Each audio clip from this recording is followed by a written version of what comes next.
Hi, and welcome to Leveraging AFS Storage Systems to Ease Global Software Deployment. I'm Tracy DeMarco White, a Vice President with Goldman Sachs. I'm currently a part of UNIX engineering, where AFS is one of my responsibilities. Previously, I was IT staff at Iowa State University, where I was responsible for a wide range of infrastructure, including AFS, which we used for software deployment, home directories, and scratch space. I was also a contributor to NetBSD, package source, and OpenAFS. I helped port OpenAFS to NetBSD, stress test them all, and then use them in production. The ability to reliably distribute rapidly changing content to hundreds of thousands of client systems globally using significantly less network bandwidth and comparatively small amounts of local disk storage drives our use of AFS. So what is AFS? AFS is a general-purpose network-based file system. It runs on Windows, macOS, Linux, iOS, Solaris, and other Unixes. Current clients are the OpenAFS client, the Linux kernel AFS or CAFS client, and the Orastore Incorporated YFS client. AFS provides location independence and a global file namespace, which gives us reliable uniform access with or without replication, even during maintenance operations. The consistent client layout provided by clients in coordination with servers determines the mapping of where a file object is stored behind the scenes. The path does not change for a volume move, and the AFS user does not know where a server serving a file is located and does not care. The AFS cell is an administrative domain made up of server and client hosts. The servers provide a distributed object service, each volume a distinct object store, and clients use the volume contents to construct a rooted directory tree. Locally cached data is stored on the client. It's read once over the network for each version, and then it's read at local disk speed, avoiding the expensive round trips to the server. Read-only volume replication gives us read-only copies for redundancy for easy failover in case of a single server failure, or even two server failures. Layered security features are available, but they vary with the client and server implementations and which versions you have deployed in a cell. We primarily use the Orastore Incorporated client and servers. Orastore provides commercial versions in support of the AFS family of file systems, and their clients and servers are both backward compatible with the OpenAFS clients and servers. We've seen significant speed increases over OpenAFS, up to 8.2 gigabit a second per thread with up to 16 threads versus 2.4 gigabit a second with only one thread. There are multiple other improvements to provide significant speed increases, and we also are able to take advantage of multi-layered security. There are fine-grained access control lists on file system objects such as files and symlinks. OpenAFS only provides those on directories. The volumes also have access controls. The volume and file server security policies are also interesting improvements, but we're not using them yet. Critical for us are the structured audit data streams, providing uniform audit data for all server requests. AES-256 provides per packet integrity protection and wire privacy. And Orastore clients handle congestion much better than OpenAFS due to improved handling of out-of-order packets. There are also significant scaling improvements, including the number of volumes per cell and the number of objects per volume. Magic Mount is another recent addition, which I'll discuss further on.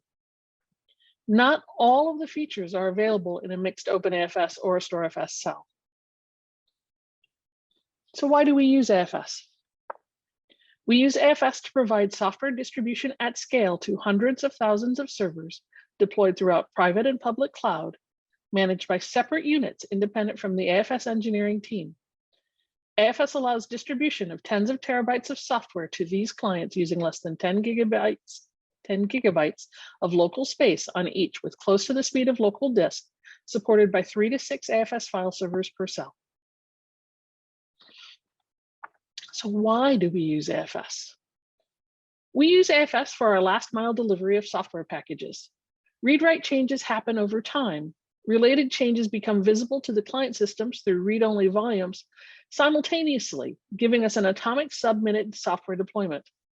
We have upwards of 100,000 client nodes, somewhat under 30 terabytes of software deployed to clients via AFS-aware and AFS-unaware distribution. And the client-side cache is right around 10 gigabytes. Instead of a full software package volume, we only need to cache the access ranges of file content, reducing local storage requirements and the network traffic usage. Only the pertinent software binaries and libraries for what the client is in production to do need to be stored in the cache. This allows our 3 to 6 servers per cell to easily handle up to 30,000 client systems per cell. Our servers are commodity hardware with locally attached disks or standard cloud-hosted virtual machines. Our global deployment is designed to accommodate an AFS server hardware failure or normal maintenance and be entirely invisible to our read-only clients. The ease of global replication for a global namespace to our mini isolation domains allows us to handle management and audit requirements that may vary by region. So read-only replication is an important part of why we use AFS. Read-write volumes are replicated into read-only volumes on designated servers for redundancy. This process is called a release. AFS is copy on write on the file server, so the read-write to read-only clone is effectively instantaneous. The read-only volumes are a snapshot of the read-write volume at snapshot time. The releases are incremental when possible, decreasing the network use and speeding up deployment. The volume updates deploy in seconds for small volumes and small change sets. Of course, as the size of the change increases, the time for deployment increases. Cache consistency guarantees, or callbacks, are provided by server notifications when the volume releases occur. Callbacks are established by the server and expire if the client does not need to refresh them. A client that has callbacks in place will be notified by the server when a new version is available. So what does our AFS infrastructure look like and why? Originally, we deployed OpenAFS around 2003 or 2004. That predates me by a little bit at this place. We have tens of AFS cells now, each with 3 to 6 object file servers and 3 volume location servers, which may be hosted separately or co-located on the file servers. The AFS cells are administrative domains, usually deployed per data center or cloud. This allows our content to align with our geopolitical needs. Unusually busy data centers may have more than one cell to serve data to their clients, and each cell can support tens of thousands of clients. Some cells provide AFS-unaware distribution of software, some provide AFS-aware distribution of software, and some provide both. When a client needs access to both, that client may access multiple cells using the global hierarchy if it's not in a cell that already has both. Each cell has its own AFS-aware and/or AFS-unaware writer on a client host. Our current AFS usage is overwhelmingly read-only. Clients are using AFS to access software or tools needed to do whatever it is they need to do. So we have 2 software deployment systems, as I'd mentioned. They are similar in many ways. Both the AFS-aware and the AFS-unaware deployment of the software systems deploy software packages with possible interdependencies. The software developers, or those making the external software packages available, are the content providers who request a package that they have created be published. The primary sites store the published packages, and the hosts for the primary sites are deployed globally. Hub sites in each cell store the subscribed packages requested from the primary sites. And the hosts and the host group subscribe to packages from the hub sites. Both deployment systems provide software via AFS, NFS, and local host copies. AFS servers use local host copies, for example. Path volumes are shorthand for volumes that usually only contain mount points for other volumes. They provide the normal file system hierarchy that the software package or volume is placed into or mounted on. Both deployments support Linux and Windows. The AFS is currently only used for Linux software distribution. So a little bit about the differences between our 2 software deployment systems. Our AFS-unaware deployment is part of one particular SDLC and provides a consistent set of software evolving synchronously. We distribute around 300 software packages with more than 6 versions of each to hundreds of thousands of hosts. We perform scheduled regular releases for all related software. The software sets are tested and made available as a set. This is one of our more mature offerings. For AFS-aware deployment, it is our strategic choice for new software deployment and supports multiple SDLCs. It provides declared dependency resolution, so subscribing to a package also gets the client their required defined dependencies. Dependencies do not affect deployment, only subscription. With this system, we distribute 384,000 active packages to over 100,000 hosts. Software is distributed in individual volumes. Each volume contains one version of a package. A new version gets a new volume, and the path is guaranteed to never change. The package may be removed as it ages out and subscriptions change, but the purge process can be reversed and the package replaced in the same path if necessary. So who are our clients? So both deployment systems are deployed to the majority of our client hosts. And as I said, our overwhelming use is read-only, and our read-only clients are made up of various teams. There's the software developers, our service providers, the software deployment teams, the AFS engineering team, the people using internally or externally developed software, and our infrastructure management teams. Everyone at the firm using modern Linux is using one or both deployment systems. And everything at the firm leverages software deployed using one or both deployment systems. So for AFS-unaware deployment of software, how is this architected? The file system hierarchy is pre-existing with few path volumes and a few large software volumes. These large volumes are mutable, changing with each new package update. Development, production, and previous versions, as well as architecture-specific versions, may be in the same volume, and different software packages are in the same volume. A lot of the work of this system is handled with mutable wrappers and scripts as well. Each AFS cell using this method has its own writer for the software deployment system. Software on the AFS servers monitors the volumes used for a pause in writing. That software performs a release when the read-write volume is newer than the read-only volume and is quiescent. Care is taken to prevent the release of inconsistent volumes. We don't want to have a release with binaries in place before the libraries are written. No communication happens between the deployment writer and the AFS servers, so we must be very careful. Currently, this contains about 500 gig. So what problems do we see here? The replication and writing methods in use mean software deployed to the read-write volume take up additional space on the server until the volume is released. This can fill up a file server partition, and large volumes can make handling a few large partitions harder to remedy. To move a volume from one partition to another partition or server, you must have enough space to make a new clone on the original partition. The AFS server monitoring for stale volumes does not know whether the deployment writer has paused for a short or a long time, and we do not want to have a volume release start just as some writing has happened, causing an inconsistent release of the software in the volume.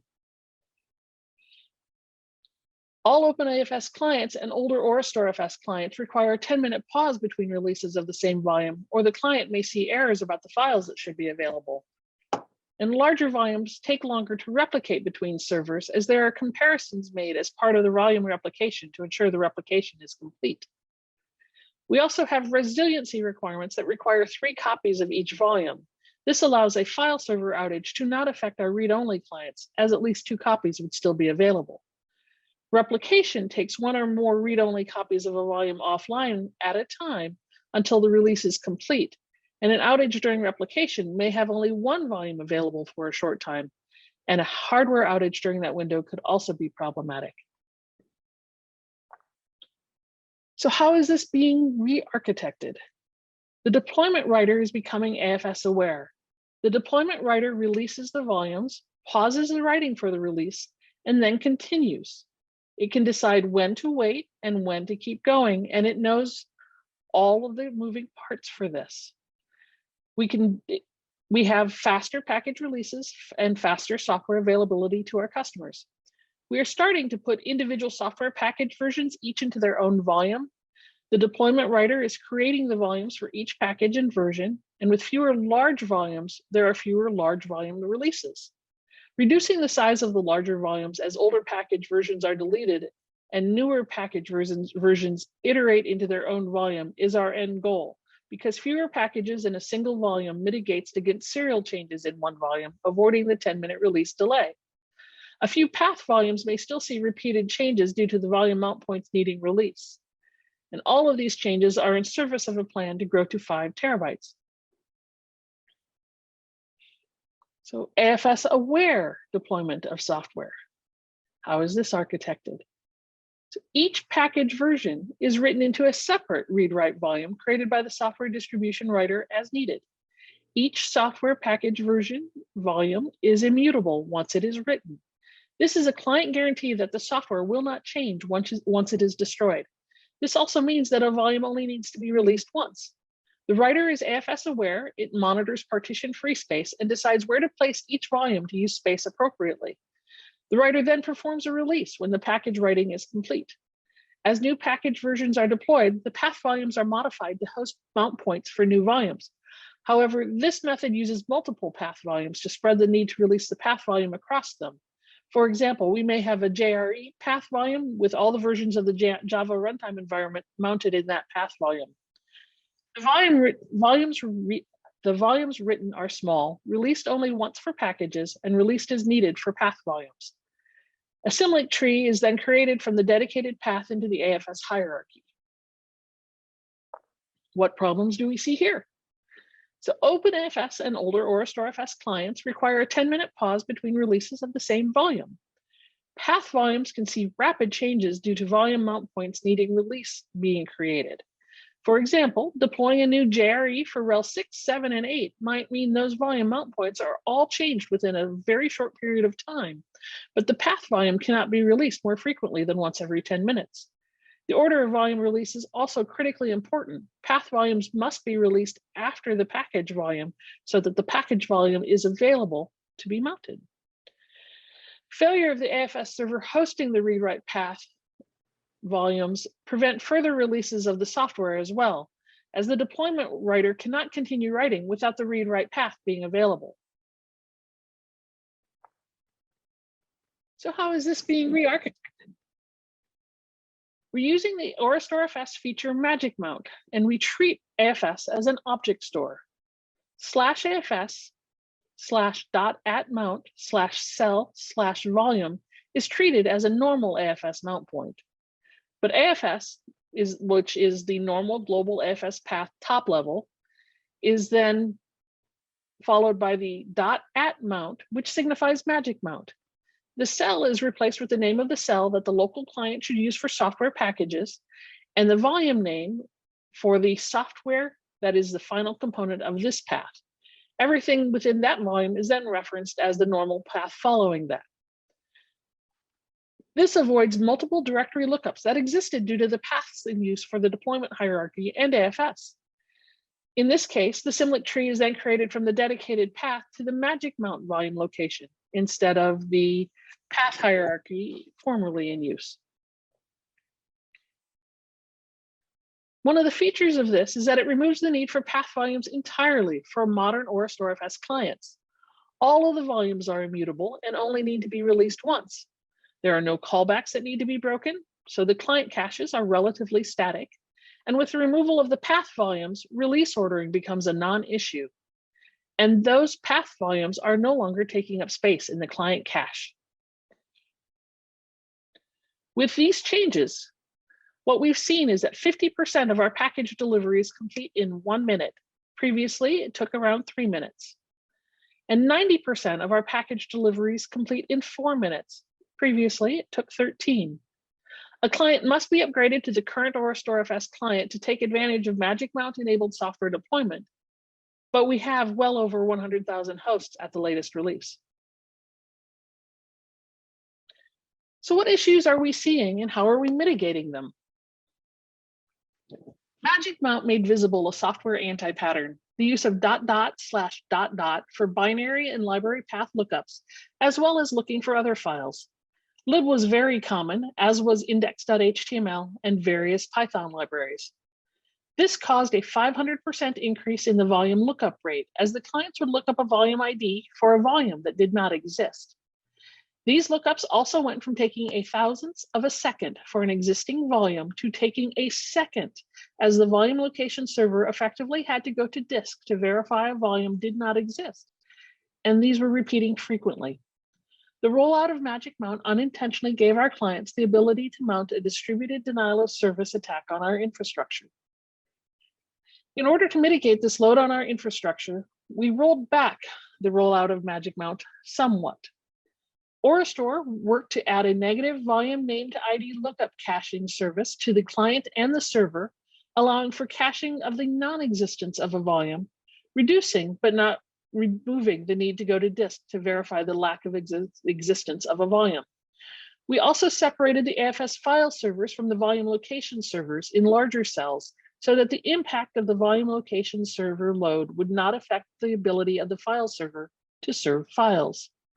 Our priority is always the read-only clients. We immediately remediated some of our own infrastructure usages of this anti-pattern, and work has been ongoing with client customers to replace the use of ... to be more targeted.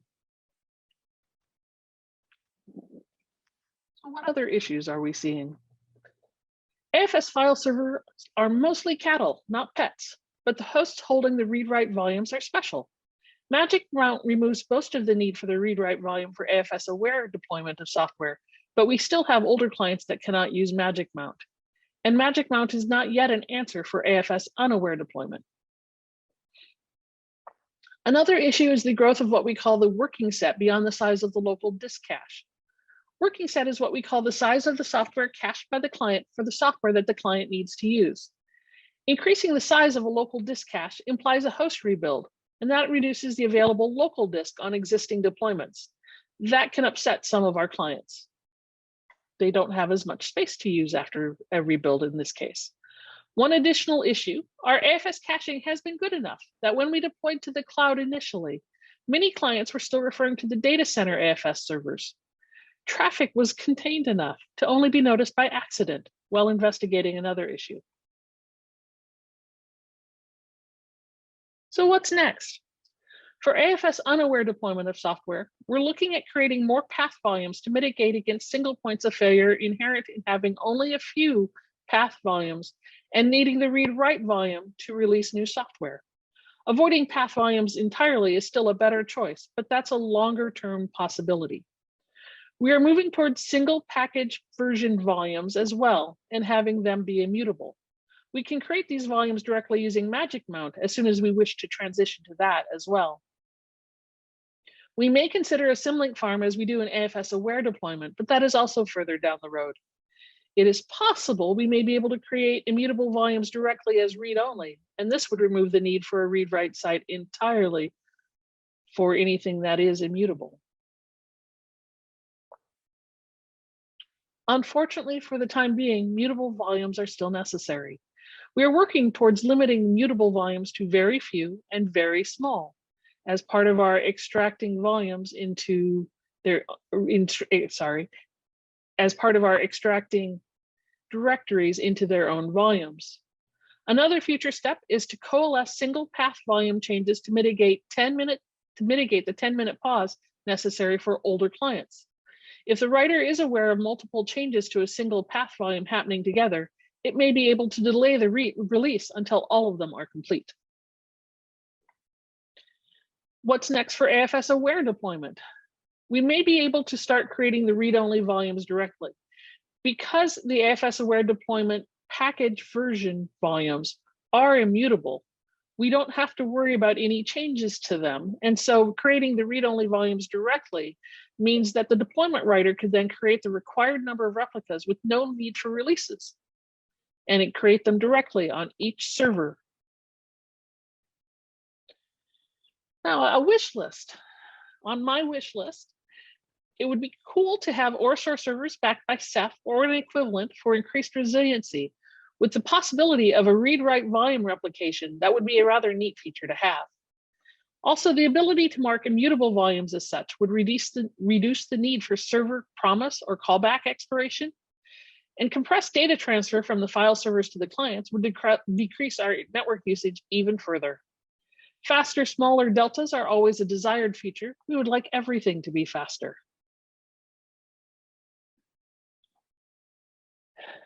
The ability to reliably distribute rapidly changing content to hundreds of thousands of client systems globally using significantly less network bandwidth and comparatively small amounts of local disk storage drives our use of AFS.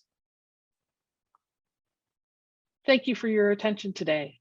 I want to thank my coworkers for helping me verify what I was saying. However, any mistakes are my own. I would also like to thank you for taking the time to listen today. I can easily be found on Twitter or LinkedIn. Thank you.